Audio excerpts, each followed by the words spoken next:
This time we have the community voice actors. From our left, we have Drawponies. Would you like to say a few words about yourself? Would you like to say a few words about what you do in that? Would you like to say what you do and everything? Oh, sure. I voice act primarily for Pony in a Box Productions, which produces Daring Do Adventures and Doctor Who's Adventures. I also do voice acting for The Sins of Friendship. All right, second up, we have Eile Monty.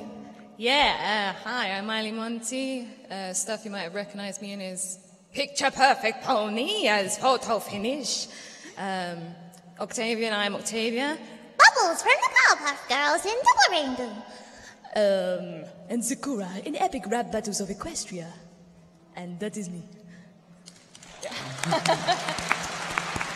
Oh, thank you. And last but not least, we have MasakoX. Hi guys, my name's MasakoX, as you've as correctly stated. I'm kind of like best known for doing stuff for Team 4 Stars Dragon Ball Z Abridged and kind of part of the abridging community. Yeah! Woo!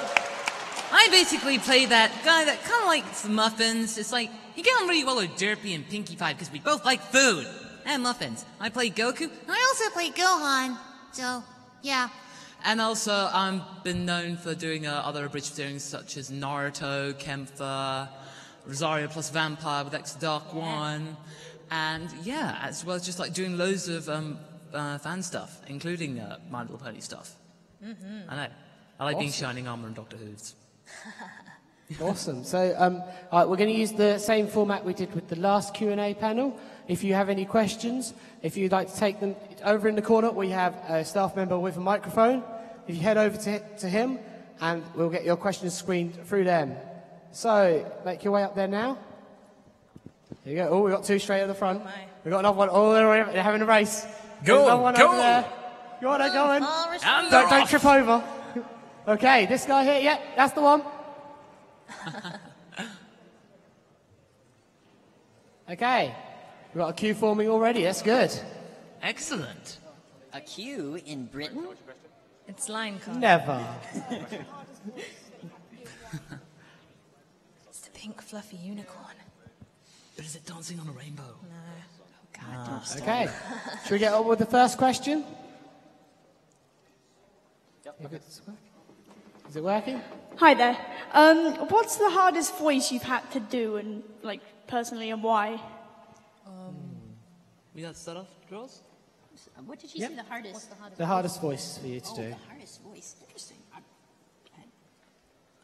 Do you want to, one of you start? Yeah. Okay. Well, I suppose really just trying to get it down was, this is when I was like first starting to do voice acting, especially like doing Gohan, because obviously it's a lot higher than my normal voice is, which is pretty much like this.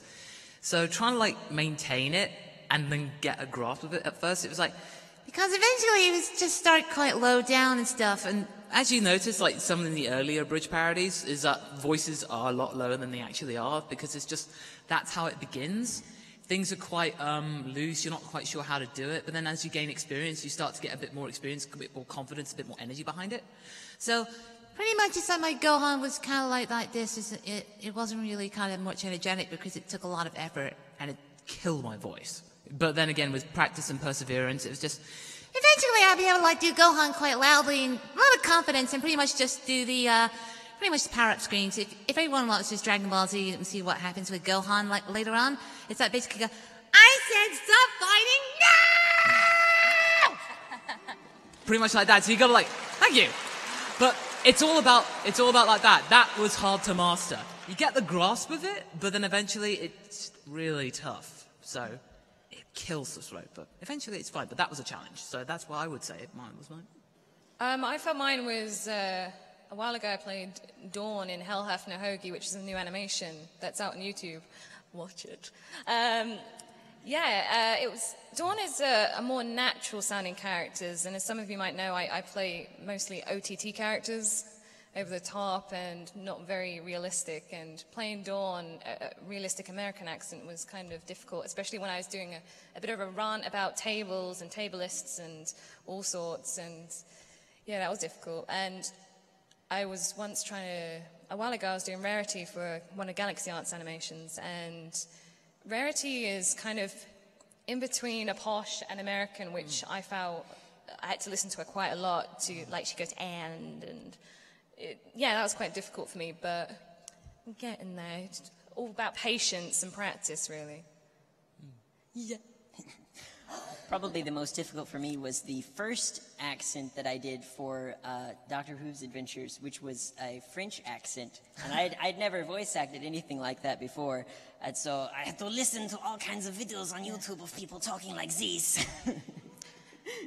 It's great when you know people as well. It's like I met the guys from Brony Days the other day, and I was admiring their accent the whole time. They're like, "You come into Brony Days?" And I was like, "Yeah." Just listening to your accents. It's great when you have like American friends like we do. Yeah. Like we're always in Skype calls with them, and just listening to their voices is great. Exactly. It's all about immersion. I mean, eventually you pick it up whether you like it or not. So it's like, at first when I was starting to do voice acting, I was like defined, say, yes, I'm going to be a defined British person. I'm going to do British voice for all my auditions. And it was like, yeah, no, that's not going to work. No, yeah. And sometimes you base your characters off people you know. Like you do a great woman's voice. Oh, thank you, darling. Who do you base that off? Do you get that from your mother or a woman you know? Or I'm wondering that. I'm asking a question now. That's not how it works. How does it work? No, really, it's just all down to kind of like my voice was higher when I was starting. When I started the voice act than a normal guy. So it was just like, I started with Naruto Bridge, just like learning how to like do Hinata and Ino. It's like, it was all about learning from Stephen Fry. It's like, it's not always just, just putting on a falsetto and all that. It's like, but it's all like, it's also all about just the smoothness and just kind of keeping up a positive lilt all the way at the top. It's almost kind of like Zakora in a way. You could almost, Zakora is kind of quite low for a female voice, but it's smooth and kind of a positive lilt at the top. Yeah, it's great. It's like coming back to the fact that I worked with some African people, so I kind of took in their accent and then I was able to do it. I can't rhyme, but yeah, it's from knowing them that I was able to do the Sakura accent. And it's fun. Good laugh. Okay, next question then, please. Right, this applies to all you three, and I've got two questions, but I'll start with the first one. How long have you three been voice acting for? Why are you always looking at me? Like, I always look at the young person. I've got hundreds of people looking at me, and I've got YouTube. It's like too much. But no, I pretty much like started voice acting since about 2005. God, that was a long time ago. So I've been doing it for about 8 years now, and I got started by who here's known about Rina-chan? Voice pretty much Twilight Sparkle, all that, and Vinyl Scratch as well. So yeah, I kind of got started from her. She kind of pointed me towards the Voice Acting Alliance. I got started, and that was when I was about like 19. I kind of just went from there. So I just like from over that time, I just kind of gained experience, and it's just for the longest time just doing kind of amateur productions, and then now getting the occasional semi-professional kind of role, which is quite cool. It's all about just like doing it as my spare hobby, and now hopefully making it almost a little kind of part-time job almost. But yeah. Yeah, well, I've been acting since the age of 6, and then I really love playing, as I said, OTT characters and side characters that are really interesting and have wacky voices and stuff like that. So when I found out that people did this online, I looked at Bridges and I found Megami33, and she kind of got me into it. And then I found Voice Acting Alliance, Voice Acting Club, and then friends of mine started making voice acting sites, and it journeyed from there. And I started that when I was 16. Got a Logitech mic, which was duct taped quite a lot. Oh yeah. And then I went up and up, snowballed to my Blue Spark now. Mm-hmm. Yep. Well, I have been voice acting forever, and I've also been voice acting never. Before my voice got deeper, I sounded like this all the time, and people were like, you should voice act for cartoons. And I researched, I was like, do you know how hard it is to get into this industry? Yeah. But it was only actually once I got into the fandom in early 2012, I started getting into the radio play community and just trying out for as many roles as I could. So, I mean, compared to these guys, I'm a filthy casual, but, Oh, you. But, yeah. Yeah. Okay. Next question then, please. Hi, this applies for all three of you. What's your favourite voice to, do and why? My favorite voice at the moment is this one. I love doing Granny Smith. I do it a lot in Skype calls. And if you're at the concert last night,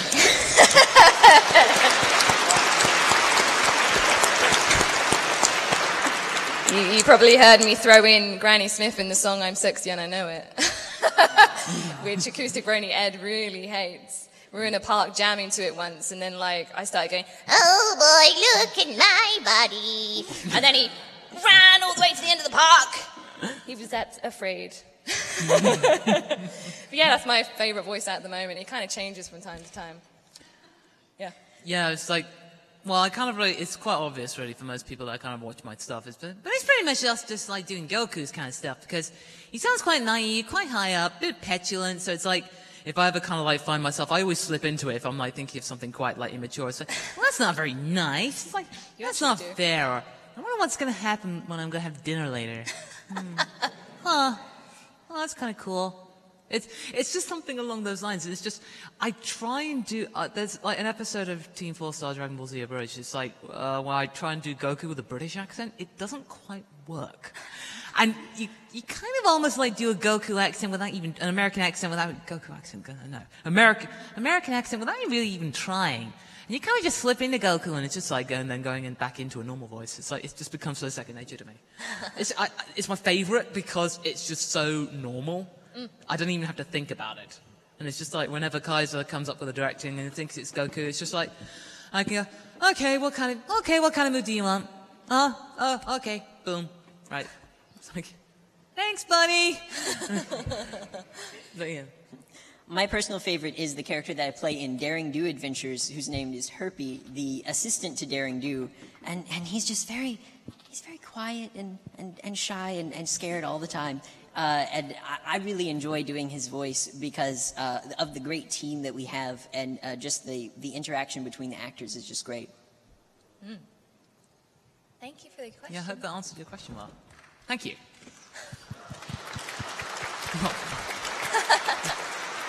Oh, you guys. Stop. Okay, next question, please. Hey, how do you practice on your voice? Say if you've got a voice, how would you practice on it? Do you record your voice or play it over again? Well, people sing in the shower. I voice act in the shower sometimes. My mum could hear me in the shower going, oh yeah, petite-petite, I'm Bubbles from the Mama I'm Granny Smith. no, I'm Sakura. And I just sing in different character voices. And it warms up your voice as well with the steam and all that. But yeah, just when I turn on my GarageBand, I put monitor on so I can hear myself, which is great.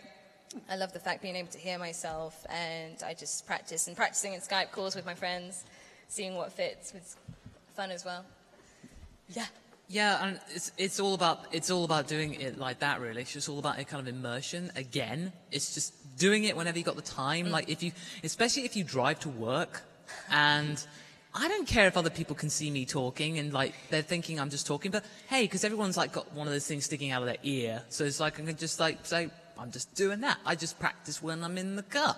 Goku driving a car, and everyone is familiar. So you want to go drive cars? Yay! But no, it's just doing that, getting any kind of moment where you're not really doing anything else, capturing every single little moment when you can. Just even reading the back of a book. Yeah. You should read a book. Obviously, reading is good. You want to read more than just the back. But even just reading a passage from a newspaper, from a magazine, pick a voice, and then once you've actually got that voice, and you think, there's a line I know I can do as Goku or as whatever character that you want to do, keep that in mind, and that's what I call a trigger line. So if you're thinking, well, how do I do that line again? So you just go back to that trigger line, and you think, oh, okay. It kind of gets you back. So if you feel like you're kind of drifting away from that voice, you just go back to that line. That kind of resets you almost. Yeah, trigger lines are great. Yeah. I have a friend called Jacksblade07, if you've heard of him. He actually does voice. He works at Burger King in the drive-thru, and he actually does different voices through the drive-thru. He was telling me this, like, he'd do a British accent, and when the person gets to him, they're like, "You're not British." But yeah, things like that are fun, and Trigger is. Another recommendation that I would have is to practice with your friends as well. Yeah, yeah. Because just as an example, with Pony in a Box, the voice actors are doing a lot of different voices for the shorts that we do. And we practice, with the other voice actors. We also get a lot of direction from the directors. If you're not already in a project like that, then, just start a Skype call with your friends and see where it goes. Especially with other friends that want to be voice actors, it's lots of fun. Once one starts, the other one starts. It's like when you go, fun, fun, fun! And then everybody goes, fun, fun, fun. There we go.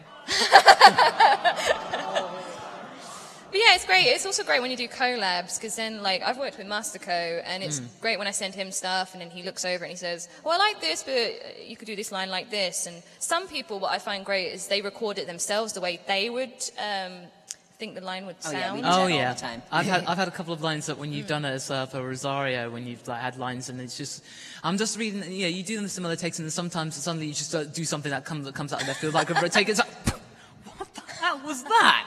And I just thought, whoa! I just kind of crack up, saying, I'm so using that. I'm a little crazy sometimes. Only sometimes. Okay, maybe all the time. Got anything else to add to that? Okay. Next question, then, please. Next question. If I wanted to hire any of you three for voice acting, would it cost me at all? The question is whether you're offering. See, it depends, one, on time, and I don't normally ask people for money personally because I like the experience. Unless it's something like the Xbox game Dust, then I don't know. It depends on the project, like how big it is, and time and all that. But normally people just send me emails, and if I'm free, I'll do it, and if I'm not, then yeah, exactly. I recommend other people. Yeah, exactly. I mean, it depends on the project. If there's a budget, I mean, if people haven't got a budget and it's something that it's an idea they desperately want to do, and they want you to be part of it. You just feel like, it's part of the experience. And if they're really motivated to do it, well, why not? It's all about the reason why we all do this. It's just to have fun, just gain experience, as you say. The thing is, when you're first starting out, don't just turn down things. Like, as I said, experience is great. Like, don't be that guy. Yeah, and when you're auditioning, don't go, "Oh, I didn't get this part." Sometimes you can even email the director, the casting director, and ask, "Oh, well, I auditioned for this. What could I have done better?" Like when you go to acting auditions in person.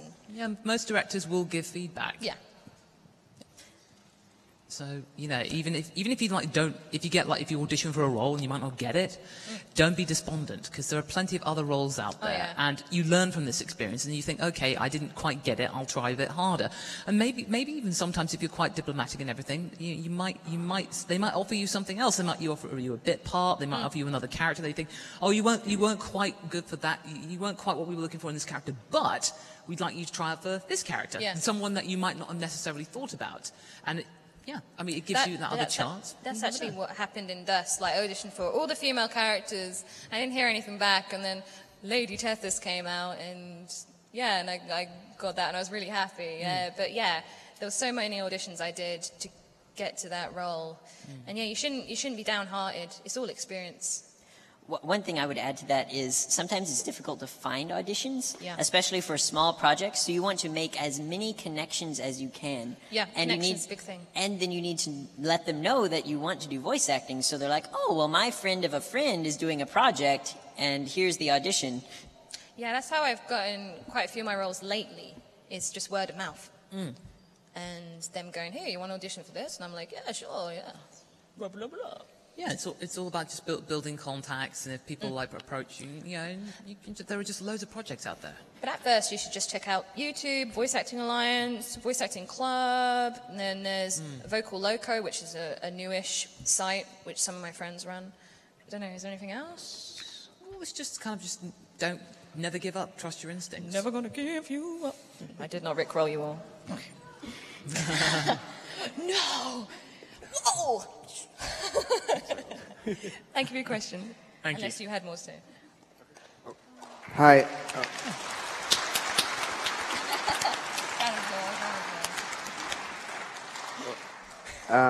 Hi. Who was your inspiration when you became a voice actor? I suppose really for mine, it would again have to be kind of Rina-chan. Yeah, she was the reason kind of like got me actually started. 'Cause she did like a Flash animation series back in like 2004 called Bonus Stage.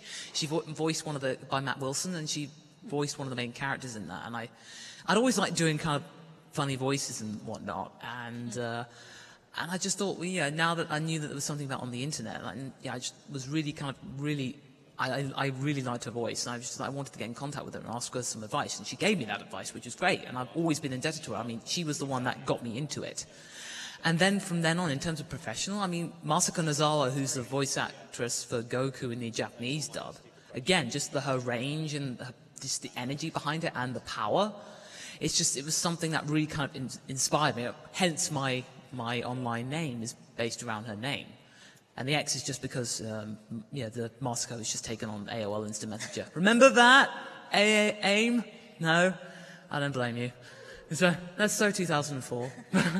But no, it's just that's how I kind of got it. And then obviously there's Sean Schemmel, Chris Sabat, and all that. So, loads of different inspirations. But I suppose those two are the ones that kind of got me doing it online, so to speak. Yeah, mine was Megami33. I was just hunting around YouTube. I found a fan dub and I was like, oh, what's this? What is this fan dub? And then, yeah, I just checked out more videos, got a mic after that. I look up to a lot of people that I worked with online. Like, I respected Mippa, Rina-chan, Edward Bosco, who's become semi-professional now.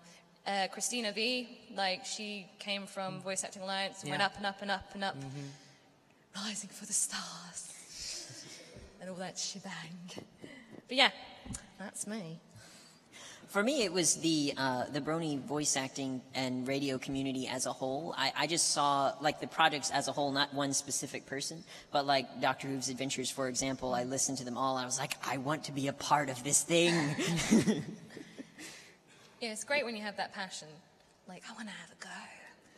Yeah, exactly. And you build up all these contacts, and then people that you meet along the way then also become your inspirations. I mean, again, so it's just people that you know and that you become friends with, and you want to kind of prove to them that you're really good and that you want to like kind of almost like work together to improve each other. I mean, so it kind of works like that. You start off with initial inspirations, and you kind of get inspirations, almost friendly rivals, not bad rivals, as in like say I'm going to defeat you. It's more like kind of like just like we're going to like work together to help kind of almost like a ladder. Each one kind of working up and helping each other out. Yeah, we all help each other out. Like, if I see a cool audition, like, I'd send it to Masako, and Masako would do the same for me. Yeah. And, yeah, we're all kind to each other. Yeah, we look out for one Friendship another. is magic. Yes. That's why we're all here. Yeah! Yeah! You started them now. They won't stop. Can we get next question, please? Hello. When you started voice acting, was there any particular character you wanted to voice the most? And if you've not done it yet, is there a particular character you would still like to voice at some point? That's a hard one. I don't know, really. It's just, I think for the most part, all the kind of voices that I've wanted to do, I've already kind of done. But I suppose really it'd be just, I don't really get to do a lot of villains. That's the thing. That's one of the. That's one of the kind of the pitfalls of doing kind of always voices like Goku and Gohan. It's I'm kind of almost typecast as being a good guy. As much as I love being a good guy, just being a bit of a villain almost sounds very tempting. Just kind of like do something a bit sinister, like this. But yes. Evil laughs are fun. They're yeah. very good for the diaphragm as well. Like when I did the laugh at the end of The Moon Rises, that was so fun. It was like a start with a and keep getting louder. Let's see your evil laugh. Come on.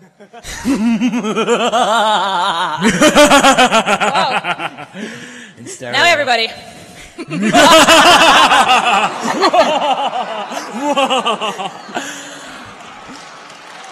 It just feels good, doesn't it? Good laugh. Yeah. It's a great warm-up laughing as well. And yeah, good for the diaphragm. Good to know that we have an army of minions now. Yeah. You scare me with your evil laughs. Wait, come laugh. What were we saying? It was all like I that. forgot. Yeah, I think that's... For me personally, I would really like to do a narrator voice. That's what we were Because, you know, just as an example, with Pony in a Box, they have tons of people who can do the great, you know, and Daring Do was walking through the forest, you know, but they don't have very many people who can do the, you know, high-pitched, young male voice. yeah. I'm trying to think of... I don't know. I've done quite a lot. I mean, even if I haven't done it in a project, I've put it out on my YouTube. Like, I've had to go and put it out there. And I guess I haven't done a lot of boy voices, maybe. And I'm a big fan of Mona Marshall, is that? Yeah. Izzy from Digimon. That one. Oh, yes. Prodigious! Prodigious! Yeah, Digimon. But I don't know. All the characters I've done have been fun, and as I said, it's the experience that counts in my eyes. So yeah, definitely. Yeah, anything is fun to me. Yeah, exactly. It doesn't hurt giving it a go. I mean, yeah, if you find out you can do it, great. If you can't quite do it, then keep practicing. Keep practicing, and it's like something you're kind of motivated to do. It's almost like just like. And the best thing about skill acquisition is just find a lovable project and just like quantity and speed. Yeah. Don't like nitpick saying, oh no, that's not quite right. Oh no, that's not quite right. You'll be spending months, even years just like going like, no, I don't want to do it. It's not quite right. Just audition for as many parts as you can and you'll pick things up. You'll get feedback. And then eventually it's all about persistence and practice. Yeah, it's not like a fast track to voice acting success. You got to put in a lot of effort. But it is a lot of fun, and you meet a lot of cool people along the way. I would say, you guys can probably back me up on this, the only bad role is one that's never released or takes forever. Oh, the producer black hole. If you put in lines and you never hear from the producer again. It's like, I worked so hard on this. That happens so much at first when I first started voice acting. Yeah, early on. Yeah, early on, and then like I'd be more careful, like I'd make sure with the director that it's gonna happen. Because I don't know, I guess it's good because then you can keep it for a demo reel. Yeah, I mean, it happens a lot less than it did. A lot more projects get actually completed than they did back in the day. Yeah. But it's something you got to watch out for. Yep. Okay, next question, please. What would you say was the very first project that you ever worked on?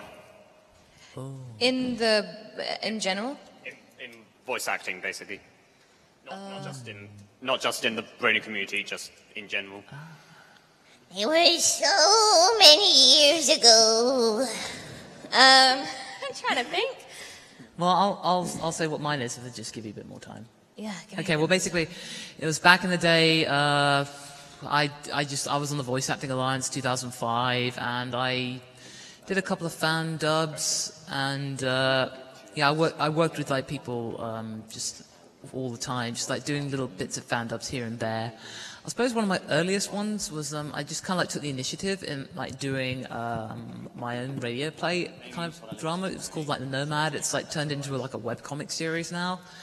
And it was like just it was my first go at like writing a radio play as well as like doing some voices in it. So I suppose that was like back in 2005, 2006. And it just kind of went from there. And it was just good practice, and then kind of getting to know like loads of cast members and just working with them, and then not only doing voice acting but actually producing and directing. So it kind of hit things. It was like just hitting like killing two birds with one stone, or killing three birds with one stone.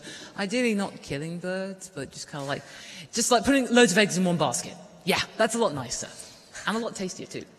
But yeah, it's just doing a lot of it was just a radio play that was a lot of fun to do. So, but that was like years ago.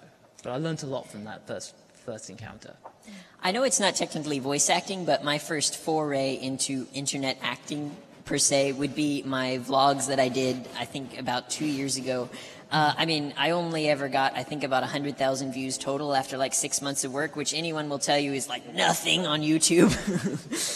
But I just found that I had a real passion for it, and later I actually started doing fan fiction readings on YouTube, and then was after that was able to work into some of these fan-made projects. Yeah, it was just mostly fan dubs at first. The first animation was this fanime called Nonsense World, where I played this little girl called Anise, and I had the worst American accent back then. Worst. I'll go into a Cockney accent, and I'm American again, oh gosh, it's all over the place. Looking back at it now, I'm like, ugh. But that's how you get better, you just keep going, and then my American friends helped me, and bish bash bosh, real good nosh. Yeah, exactly. It's just like, it's with going back to accents, is that you try really hard to try and do the accent, and sometimes you slip back into it. I still do that sometimes, but it's just once you can get that practice, and again, practice is paramount, you can do it naturally, and you don't really think about it, and that means you can actually focus on the acting itself. Mm-hmm. That's how you do it. I mean, at first, it was like, I actually managed to find some files, like, on one of my old hard drives, and I was just sitting back to it and just going, oh my God, oh my giddy aunt, oh my, was I really like that? And I'd just be going, like, trying to, like, do this character go, hey there! It's like, yeah, I'm pretty sure we can work with that. I had the energy there, but it was just like, hey there. It's like I was trying too hard. Hey. Stay out of my shit!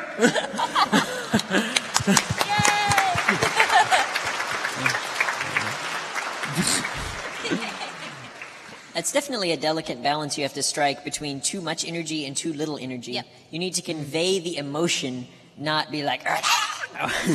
Especially with mics. Like some mics, what would you call it? Peaking? Yeah, peak and... Or puffs. And all that. And Exactly so. That. But that's exactly it. So it's just all about kind of like microphone etiquette. So it's kind of like... you just kind of like, if you don't have so it's just invest in a good mic, pop filter, a foam surround if you can, or even just like egg cartons would do. Just make a little box with egg cartons or foam if you can get it. If you don't have a pop filter, just move your microphone slightly to the left, just enough so that means you're still close to it, but enough to just kind of not be in front of the air, but it will still pick it up. Yeah, I do that sometimes when I have really loud lines. I kind of test the waters. I'm like, I go all around the room. And also, as you kind of progress in your kind of ideas about microphone quality, you start to get a bit more serious with it. Invest in a good microphone. They will last you a lifetime. I've had microphones last 4 or 5 years with constant use. I mean, no, not just like every once in a while, but pretty much every day. So it just kind of invest in good quality. I have a Blue Yeti microphone, which is, it's about £90, but that'll see you through for a good while. Blue are really good. And also, that's what I use as well. Yeah, the first day I got it, it was like for episode 27 of DBZ Abridged, and I was able to get up really close, and kind of like and with Goku just kind of like underneath, just come, my children. So just be able to like get in. It's really sensitive, and it just means that it opens up a lot of stuff because. Before you would have to like do for ages, just like changing the settings to even get anything close. Yeah. But if you invest enough money and just put in the effort and put enough time and research to be able to find a good microphone for a reasonable price, it'll help broaden what you can do. A good first mic is a Blue Snowball. Yes. Yeah, very good mic. Yeah, about £40–50. Yeah, it's not too much. You can even find them in PC World, so they're quite easy. They're quite easy to find. Apple stores have them. Yeah. Yeah, exactly. And they're USB, so you don't even have to... All you need is that Audacity, which is free. You can find that on the internet, and you're pretty much good to go. You just plug it in straight away. If you have a Mac, you've got GarageBand with it, so Audacity is also really good, especially if you have a low-quality microphone, because you can sample an area of silence and then you can take out the static throughout the entire recording. Noise reduction. Like Audacity.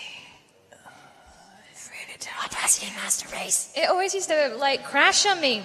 Always. Yeah, you have to be careful. Because you use a Mac. No, this is... I used to use Windows, dude. Then I got a Mac and then GarageBand. I love GarageBand. Wait, did you use Sound Recorder? I used Audacity and then I'd move it into WavePad to get the noise removal. Okay, because if you had said Sound Recorder, I would have to kill you. Uh-oh. No, it's only because Sound Recorder is just like, most people think about it, because I did use Sound Recorder back in the day, because that was the only thing back in like 1997. But it was just like, it's not really that flexible. But Audacity is good to use if it doesn't crash on you. It's a lot more stable. It's a lot more stable than it used to be. It was quite unstable, but you know. Well, I mean, it's open source software, so exactly, and it's free. Yeah. So Free is good. yeah, you get what you pay for. So yeah, I answered your question. Okay, next one, please. Hi, if you had the opportunity to spend one day with any person of your choosing, who would it be, what would you do, and why?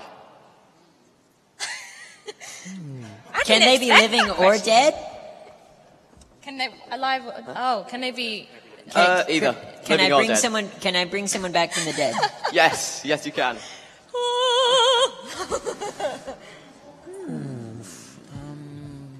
That's a toughie. That is really difficult. That is really difficult. I am a really huge nerd. And I'm sorry, this isn't a voice acting answer. I would probably say Milton Friedman.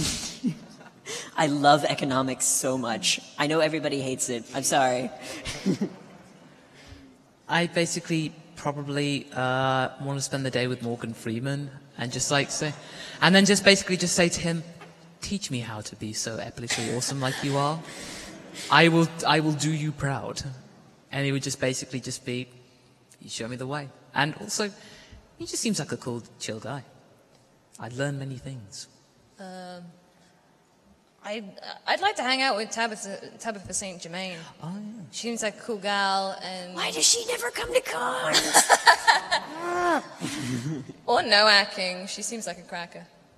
Like, and I think we'd probably walk around being Vinyl and Octavia all day. We do that in calls as well, like random. I remember a while ago, randomly, we were in the call with Wildcards as well, so Shining Armor was randomly there. In the end, Vinyl was Shining Armor's long-lost sister, because they look alike a little bit. Yeah, random stories. And Octavia went ballroom dancing, and Yeah, that's... all these things. Improvisation is fun with friends, like getting to know characters and stuff. But Yeah. I move away from the question quite a lot, and then I forget what it was. Oh yeah, hang around with someone. Yeah. Okay, next question. Are we going to start beatboxing now? You go.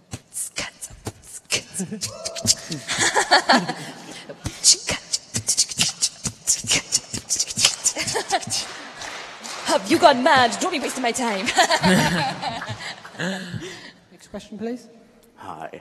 I got a quick question. Now, as someone who wanted to do voice acting for a while now, I've got the equipment that I need to do recording. Like, I got a Blue Yeti, I got a pop filter.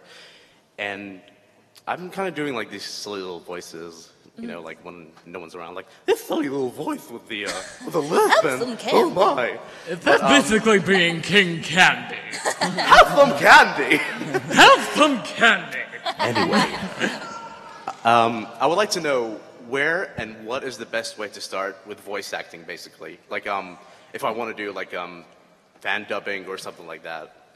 Well, with fan dubbing, as we said, Voice Acting Alliance and stuff is good to start with. If you want to go, start going more professional, then I'd say there's a site called Voice Bunny I go on, which is like kind of I call it like fast food kind of voice acting thing, because they give you a certain amount of time to accept the project, and there's lots of people that could accept it. That's a good experience. But yeah, getting a voice coach is a good start. Like, I had Lucas Shinneman, who's known as the voice acting ninja at first. He's great. Yeah. And then I've moved on to Eile. But Lucas Shinneman is great. Like, if any of y'all want a good teacher for a good price, he's fantastic. Yeah, exactly. I mean, nowadays there are like so many voice acting classes online.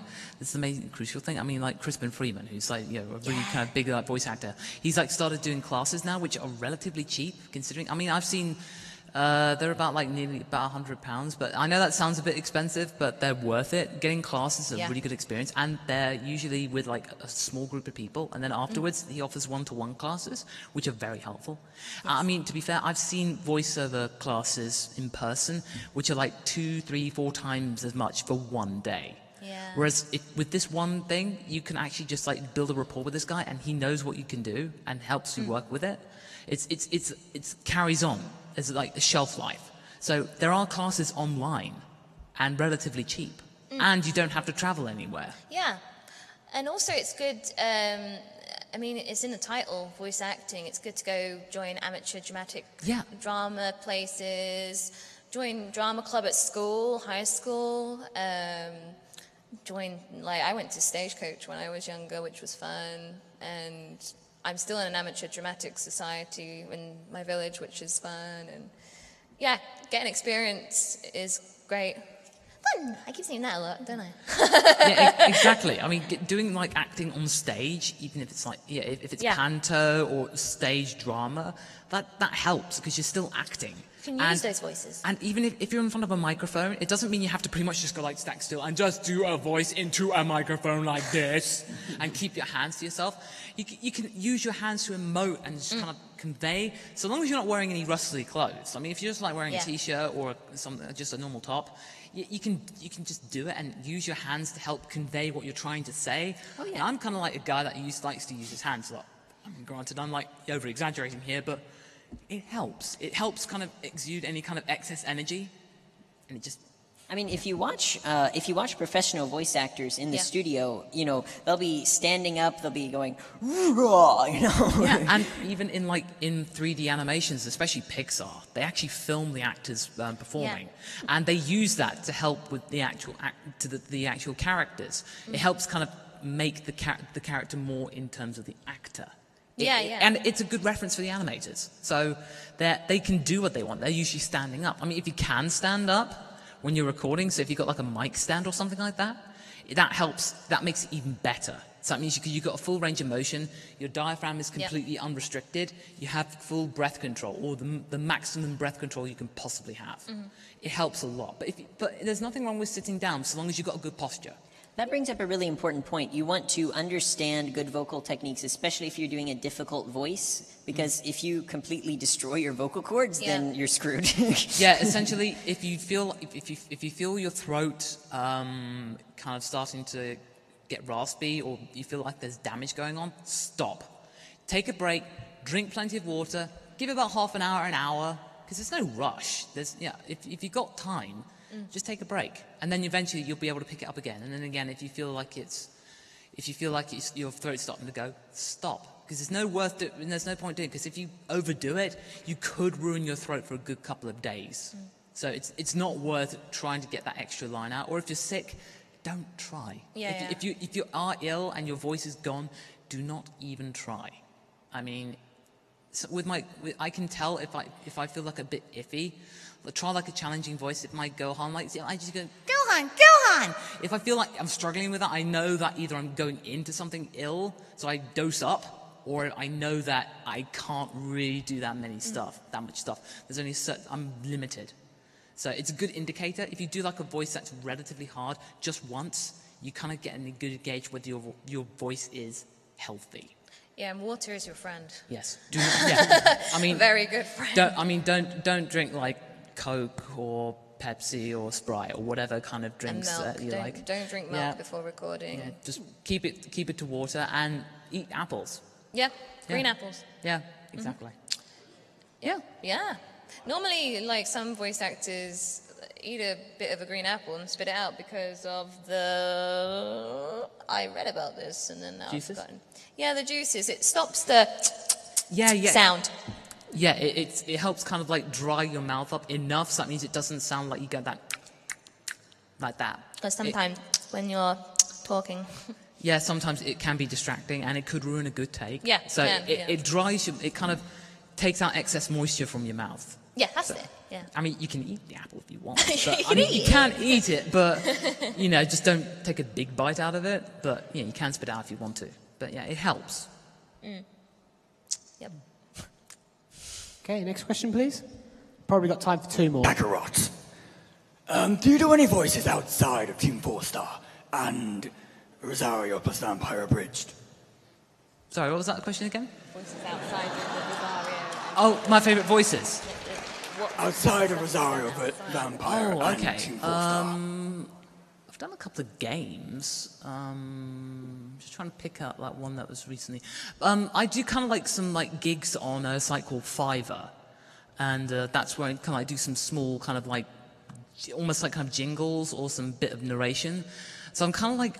I kind of like been able to pick out something that my kind of TV commercial voice. So if you've got an accident that wasn't your fault, call this number right now. So it's kind of building up my kind of sales pitch voice, because I know that I can do something, and building up kind of narration, hard sell, medium sell type thing. So basically, if you want to buy something from me, I'm your kind of guy. God, this microphone's really good. This microphone's just really smooth and really helps out. Yeah, I was listening to it. I was like, ooh. Oh, yeah. Ooh la la. Oh, my. Oh, my. I could talk into this mic all day. Next question, anybody? One question. Do you want to go to Sugar Cube Corner? To Sugar Cube Corner. I want to fly to the castle.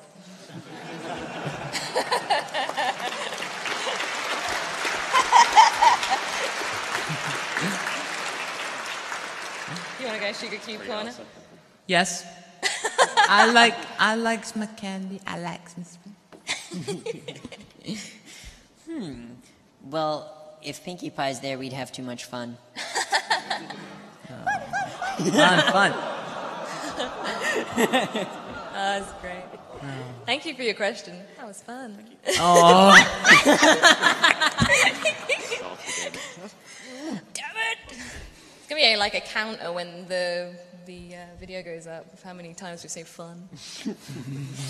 Fun! No, Thank you. Next question. Hi. Take this last one now, please. Okay. I think that works quite well because we're in the queue. Brilliant. Do you speak any languages other than English? And if so, do you find that helps for accents and like with your French accent or anything like that? I studied language for a while when I was a kid. I studied French from the age of 4 to the age of 19. And I did a little bit of German while I was in secondary school. Yeah, so I have an ear for languages, and I can pick up some nuances on it. And I would love to like pick up French again because I did have a lot of fun with that. Oh God, now I'm doing it. Curses. But no, I'd love to learn some more languages or just basically pick up more accents, and they're really fun. I mean, for other like a bridge. Oh, jeez! What have you done? I love it. But yeah, so I mean, it's quite satisfying to do. I just be able to do an accent like that. So I mean. Oh yeah, the German accent is very kind of cathartic. It's wunderbar. Oh yeah. And basically being able to do a decent Russian accent is quite satisfying too. It's like it's kind of almost some kind of thing. I know if there are any Russians out there, it may sound like I'm butchering their tongue, but it's enough to be able to get parts. But yeah, that's kind of fun to do. And of course, American accent, yeah, that's quite cool to do. And it's very cool. I agree. And of course, yeah, it's absolutely, it's great if you've got an accent to do. So again, you can just drop into that accent. Yeah. And people really, really like, if you can be able to like find a dialect coach or find videos about how to do basic accents, people, you can get a lot of parts because people really need some like regional and kind of almost like less common accents. It's easy to find that on YouTube. I remember typing in the accent. I can't remember what it was, but there's this lady on YouTube that does it all. She says a few lines in each accent. It really helps. And like looking at politicians talking and stuff from different places is a good idea. But yeah, I don't speak any other languages. I mean, I studied French at school, and in a few languages I only know how to say hi, how are you, and where's the bus in Spanish. ¿Dónde está el autobús? I would say probably one of the main advantages of studying other languages would be to be able to do the sounds from the language, like, you know, rolling your R's, for example. If you don't know how to do that, then you can't do that specific accent. Like doing the high voice, watching Japanese anime helped. Yeah. Oni-chan, arigatou gozaimashita. Pikachu. And of course, even like going with the deep kind of Yakuza type of it's like kind of it's like mouth movements. They some kind of countries, they kind of like do different kind of things with their mouths. So sorry. The anime gasp. Instead of like in most animes go what? It's just kind of like it's like sometimes it's even just a but a lot of people find that hard to do. I was really quite surprised, but once you pick it up, you never stop. Yeah. It's when you do fan dubs is a good experience. I mean, YouTube copyrights it a lot, but yeah, it's a lot of fun, and doing the noises is great. Fun. Doing the noises is great because it helps you with sometimes creatures. Bringing creatures into the picture, like I had to play a bunny rabbit a while ago in Hell Hafner Hoagie as well, and the way I came up with it was doing the Pikachu noise, going, Pikachu! And then the bunny had to die. So I had to, the bunny was put on fire, so I had to do a dying bunny in fire, so I was like, ah!